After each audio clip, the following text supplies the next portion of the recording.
لحظة لحظة لحظة، الحارس الأسطورة الكابتن اللي له 7 سنين في برشلونة، تير شتيغن، أخيراً رجع من الإصابة. وتدرون إيش سوى فيه فليك؟ صدمة ما كانت على البال كلش.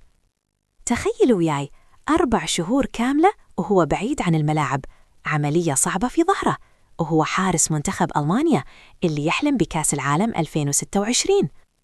تير شتيغن رجع أخيراً، وفليك عطاه فرصة واحدة بس في كأس الملك ضد غوادالخارا. لعب 90 دقيقة كاملة ولابس الكابتنية يا جماعة. لكن بعد المباراة على طول بوم، فليك يطلع ويصرح خوان غارسيا هو الحارس الأول عندنا والموضوع منتهي.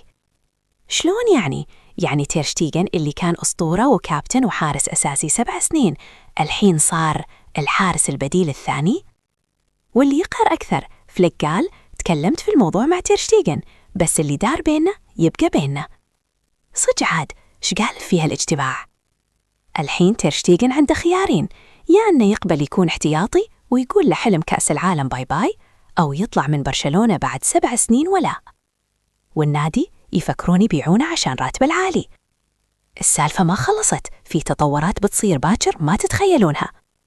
اشتركوا الحين عشان ما يطوفكم شيء، وقولوا لي بالتعليقات تشوفون تير شتيغن يستاهل هالمعاملة؟